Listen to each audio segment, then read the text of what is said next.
SHEDEUR Sanders never responded. Not to the noise, the mockery, or even to Hall of Famer Cris declaring him a mid-round talent unfit for a leadership role.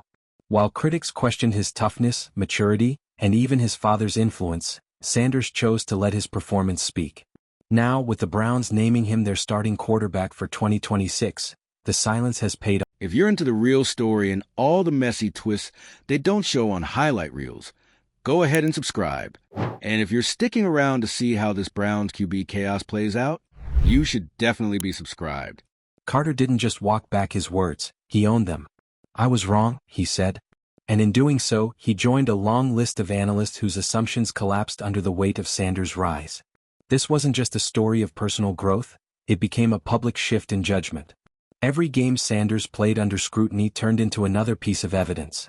While some waited for him to fail, he quietly dismantled their narratives. The Browns' commitment to him, down to the firing of Kevin Stefanski, cements the idea that this isn't a temporary promotion. It's a franchise reset, led by a quarterback who proved that resilience doesn't require rebuttals. There are moments in sports when a single announcement flips the entire conversation, where one decision doesn't just shift public opinion, it forces people to look at everything they've said and rethink it. That's exactly what happened when the Cleveland Browns named SHEDEUR Sanders their starting quarterback for the 2026 season. It was official. It was definitive. And for some people it was deeply uncomfortable. Because that announcement didn't just validate SHEDEUR, it exposed the people who got it wrong. Loudly. Publicly. Repeatedly. And no one had more crow to eat than Cris. Just months ago, Carter was one of SHEDEUR's harshest critics. And this wasn't your typical, "he's still got some work to do" commentary. No. Carter tore into SHEDEUR's game, questioned his mental toughness, questioned his physical ceiling, and most notably, questioned the way his father, Deion Sanders, had raised him in the football world. He painted the picture of a coddled kid riding legacy hype and ignoring hard coaching. Carter said Sanders should be a fifth-round pick. Fifth. The kind of projection that basically tells the league, he's just a name. Don't expect much. Fast forward to now, SHEDEUR is the QB1 of a franchise that didn't just name him starter but cleared the path for him by firing Kevin Stefanski and fully realigning the organization. That's not hype. That's investment. That's real confidence from a team with everything on the line. And what does Cris say now? "I'm mature. I made a mistake." He reversed course, praised SHEDEUR's leadership, credited his command of the offense and, just for good measure, called for Dillon Gabriel to be traded, saying Gabriel won't make a meaningful impact in the league. It's a complete reversal. The kind of about-face that makes you do a double take. But it's also a telling one.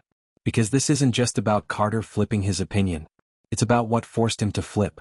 It wasn't a slick PR campaign. It wasn't a feel-good redemption montage. It was performance. Week after week, SHEDEUR did exactly what critics said he couldn't. He played smart. He played steady. And he played better than the competition. He didn't chirp back. He didn't log onto social media and call people out. He didn't feed the headlines. He just got to work, kept the noise out, and made every snap count. The result? Total silence from the doubters, and one very public apology from a Hall of Famer who knows what it looks like when a player forces you to rethink everything. But Cris isn't the only one walking it back. He's just the one who had to do it first and loudest. Others are now in the same boat. Rex Ryan? Suddenly less hostile. Tony Grossi? Changing tone. Mary Kay Cabot? Dialing it back. The names are different but the process is the same. Because once the Browns made their decision, everything shifted. The organization backed SHEDEUR, not just in words but in action. That level of support makes it almost impossible for analysts to keep pretending their outdated takes are still valid. This is what happens when perception gets steamrolled by production. Carter's original take leaned hard into measurables.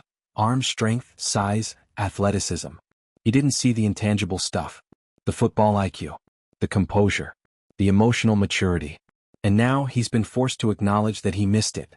His words, "I made a mistake," aren't just an admission of bad judgment. They're a rare moment of accountability in a space that rarely gives it. And even that's only happening because the evidence is undeniable. The Browns didn't just name SHEDEUR the starter.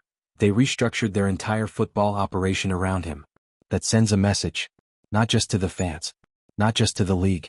But to every analyst who insisted Sanders wasn't ready. This is the team saying he's not just ready, he's ours. And Carter? He's not just backpedaling, he's selling SHEDEUR harder than anyone. calling for Dylan Gabriel to be moved out of the picture altogether. That's a clear signal that this isn't a shared job. This isn't a see-how-it-goes situation. This is SHEDEUR's team now. But again, it all comes back to how he handled himself on the way here. Under fire. Under pressure. Under constant surveillance by people who were waiting for a single misstep to validate their bias. And through all of that, SHEDEUR stayed focused. He didn't respond to the criticism because he knew what would. His game. And now that game is silencing everyone. This is more than a comeback. It's a case study in how bias gets baked into commentary. The early takes on SHEDEUR weren't just football critiques. They were personality judgments. He was too polished, too confident, too connected. The media viewed his background, being Dion's son, as a cheat code. Like he hadn't earned his place.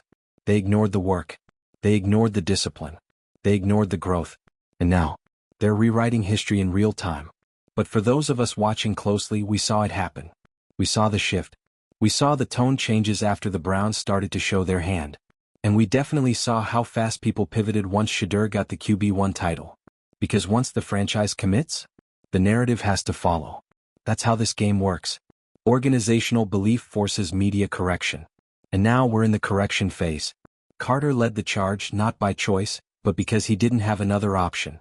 If he'd doubled down, he'd have lost his credibility. It's a survival move. An overdue one, but necessary. Still, the real winner here isn't Carter for apologizing. It's SHEDEUR for never needing the apology in the first place. Because he didn't wait around hoping critics would come around. He made them come around. And that's what makes this moment so powerful. He turned every doubt into evidence. Every insult into fuel. And every attempt to diminish him into a case study in premature judgment. Now, with the Browns behind him and the critics backpedaling, the story is no longer about whether SHEDEUR can do it. It's about how far he can take it. Because now that the starting job is locked down, and now that the system is being built around him, the only thing left to do is win. And if his past behavior is any indication, he's not going to spend any time reminding the world who doubted him. He's going to keep his head down, and keep showing up. And that's what hurts the critics the most. He didn't need their permission. He didn't wait for their praise. He just kept being himself, and they had to adjust to him. So if you've been watching this saga unfold, if you saw the takes, the slander, the backhanded praise, and now the reversals, hit that like button. Drop a comment with your favorite media backpedal. And subscribe if you're ready to follow what happens next, because something tells us this isn't the last time SHEDEUR Sanders makes the media scramble to keep up. And here's the thing, they'll keep scrambling. Because what SHEDEUR Sanders has done isn't just flip one storyline. He's exposed an entire pattern in sports media. One where perception trumps performance. Until the performance is so undeniable, even the loudest voices have to swallow their pride and pivot. The Cris Carter apology? That's not just a headline, it's a symbol. A flashing neon sign that says, "We misjudged this." It wasn't just a scouting mistake. It was a full-blown misread of character, mentality, and long-term potential. And the fact that Carter went that far in his criticism, suggesting SHEDEUR should be taken in the 5th round, questioning his toughness, claiming his development was being stunted by his father, only makes the reversal more jarring. Because when you go that hard, you can't just quietly pivot when the tide turns. You've got to go all the way back and fix what you said, publicly. And that's exactly what Carter did. "I'm mature. I made a mistake." Now pause there. Because that sentence might sound simple, but it carries years of weight. This is a Hall of Famer. A respected voice in football media. Someone who's made a living off of confidently telling you who's going to succeed and who's not. For him to say that on air is an admission that his credibility was on the line. That if he didn't own it, he risked becoming just another talking head who got left behind by the game. Because the game did leave people behind this time. Everyone who refused to see SHEDEUR's game evolve. Everyone who clung to the "he's only where he is because of his dad" narrative. Everyone who ignored what was happening in real time, just because it didn't align with what they thought they knew. And while they were doing all that, SHEDEUR kept winning. Quietly. Efficiently. Consistently. He didn't lash out. Didn't call names. Didn't post Instagram stories dragging anyone. He just played. And played well. And kept getting better. That, more than anything, is what crushed the old narratives. Because the old guard had one job: evaluate talent objectively. But they didn't. They let bias, expectations, and a last name do the talking. Now, the evidence has piled up so high, it's suffocating their early takes. And Carter isn't the only one who had to backpedal. He was just first. You can bet that others are watching him and thinking, alright, if he's apologizing, I better soften my stance too. Because it's not just about being wrong, it's about being so wrong for so long, in such a public way. Let's not forget the environment SHEDEUR entered into. He wasn't a top 5 draft pick being gifted a starting role. He wasn't surrounded by a media apparatus pushing glowing stories from day one. In fact, it was the opposite. He was criticized more because of his name. Held to a higher standard. Picked apart not just for what he did on the field but for how he carried himself off it. They questioned his social media presence, his jewelry, his interviews. They turned confidence into cockiness and family support into a crutch. And now the Browns have essentially shut that all down. When an NFL franchise names you QB1 and fires the head coach to align the future with you, every lazy opinion about your supposed lack of readiness becomes completely irrelevant. This is why Carter suddenly had to throw Dillon Gabriel out the door. Because you can't have it both ways. You can't call SHEDEUR a long-term project and then turn around and pretend there's a quarterback competition. If he's the guy, then he's the guy. Period. And Carter now sees that clearly. That's why he said what he said. That's why his apology wasn't just, hey, I might have underestimated him, but a full-on endorsement of SHEDEUR's talent, leadership, and command. He wasn't just correcting the past, he was staking his flag in the present. And you know what? He had no other choice. Because the Browns' decision forced his hand. Organizational belief like that doesn't leave much room for debate. You either pivot or you get buried under your own stubbornness. And once SHEDEUR became the guy in Cleveland, it became professionally dangerous to keep saying he wasn't ready. That's how fast things move in this league. But here's the thing, SHEDEUR didn't just beat a narrative. He changed the rules of how this story was allowed to be told. Because now, any analyst or insider who still tries to frame him as a beneficiary of privilege, or a limited upside QB looks completely out of touch. They've lost their credibility. And the ones who are left, the ones who got it wrong but are willing to own it, they're just trying to get ahead of the next chapter. Because if you think the media pivot was loud now, wait until SHEDEUR puts together a winning season. Wait until he starts racking up wins, game-winning drives, and command performances on Sunday afternoons. The same people who buried him will start branding themselves as early believers. As if we didn't all watch them say the opposite. That's how this works. The industry always shifts to follow the heat. And right now SHEDEUR is the heat. The Browns have placed their trust in him, not just for a few games, but as the centerpiece of the franchise moving forward. That means every play, every drive, every decision is going to be magnified. And based on what we've already seen, he's built for that. He's calm. He's smart. He's not rattled. And most importantly, he's already proven that he can carry the weight of expectations without needing to explain himself. That's rare. And it's why this moment feels so significant. Because this isn't just about a QB1 designation. It's about a young athlete being vindicated after being dissected for things that had nothing to do with football. And now that football has spoken, the apologies are rolling in. Whether they're explicit or implied, they're happening. Carter just made his loudest. But it won't be the last. And the beauty of it all? SHEDEUR doesn't need them. He never did. Because the one thing that never failed him in this entire saga was his play. At this point, let's call it what it is, one of the most satisfying high-stakes narrative collapses we've seen in years. Because when the Cleveland Browns made the announcement that SHEDEUR Sanders would be their QB1 for the 2026 season, it didn't just confirm what some fans believed all along. It obliterated the noise. And the noise was deafening. For over a year, people like Cris Carter and his crew were relentless. The takes weren't just wrong, they were loud, confident, and laced with personal jabs. And when you make bold, sweeping declarations like, SHEDEUR Sanders is a fifth-round guy, or Dion is coddling his son and hurting his development, and then that same coddled son gets named the franchise quarterback of a billion-dollar organization. That's not just a bad take.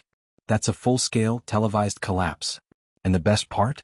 It didn't happen because of some off-season hype campaign or preseason theatrics.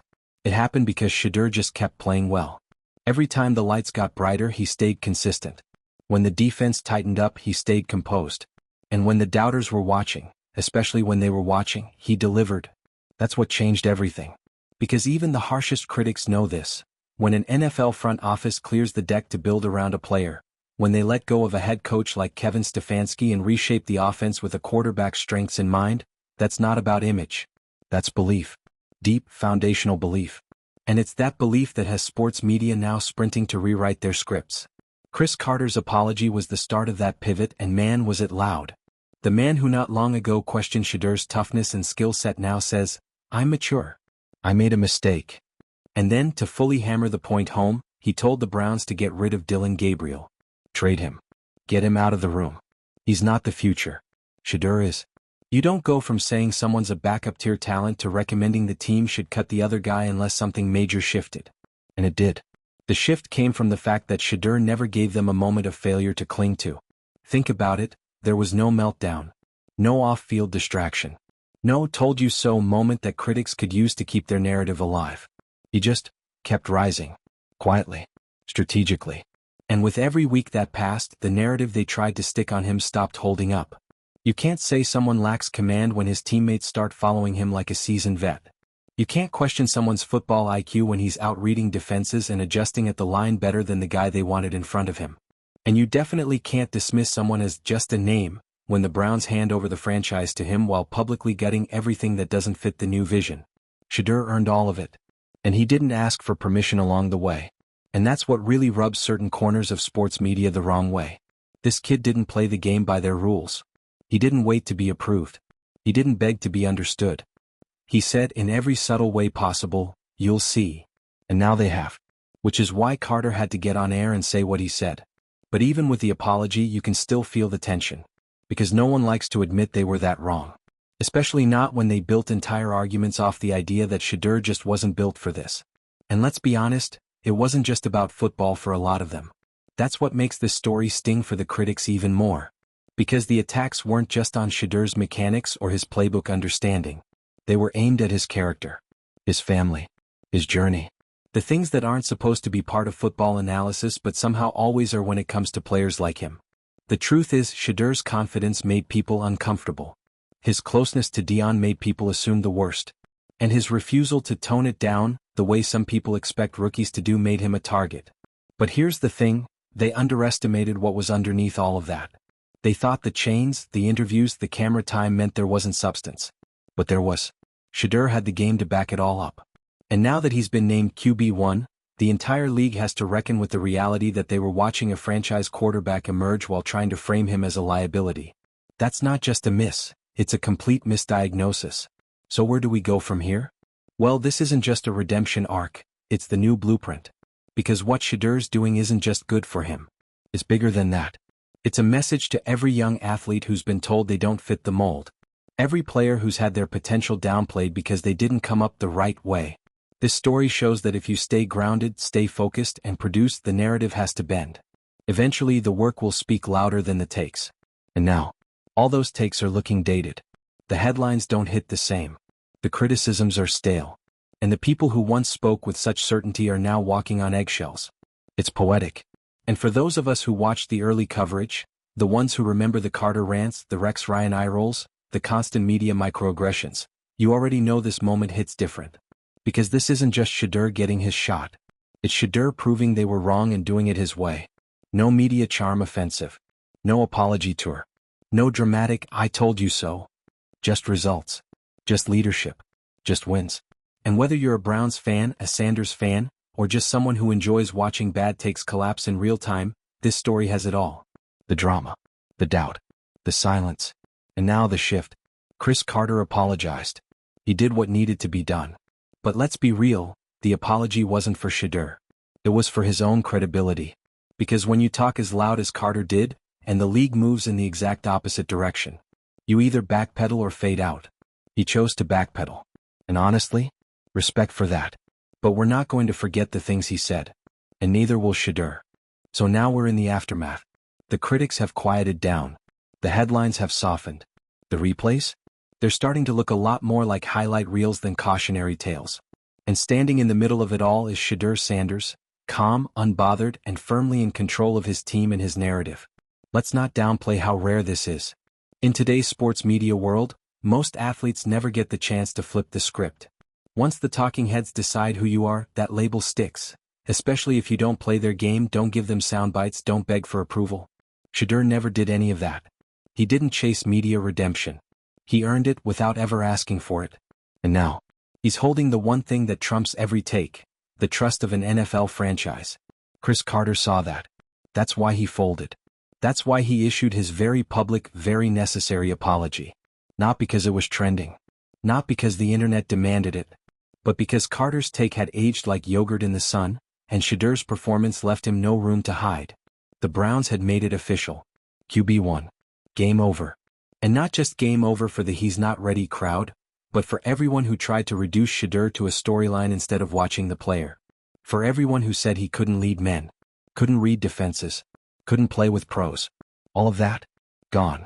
Now SHEDEUR isn't being talked about as Dion's kid. He's being talked about as Cleveland's quarterback. The guy the Browns fired a coach to support. The guy teammates are rallying behind. The guy the league has to prepare for. And if you think he's peaked, you haven't been paying attention. This isn't the end of a redemption arc. This is the beginning of a takeover. Because SHEDEUR didn't just survive the criticism, he outgrew it. And now, every snap he takes is a reminder that the ones who wrote him off weren't just wrong. They never really saw him in the first place. So if you've been following this whole roller coaster, hit that like button. Drop a comment with the worst pre-draft take you heard, because you know they're out there. And make sure you're subscribed because SHEDEUR Sanders just claimed his spot, and something tells us the rest of the league better get used to seeing his name.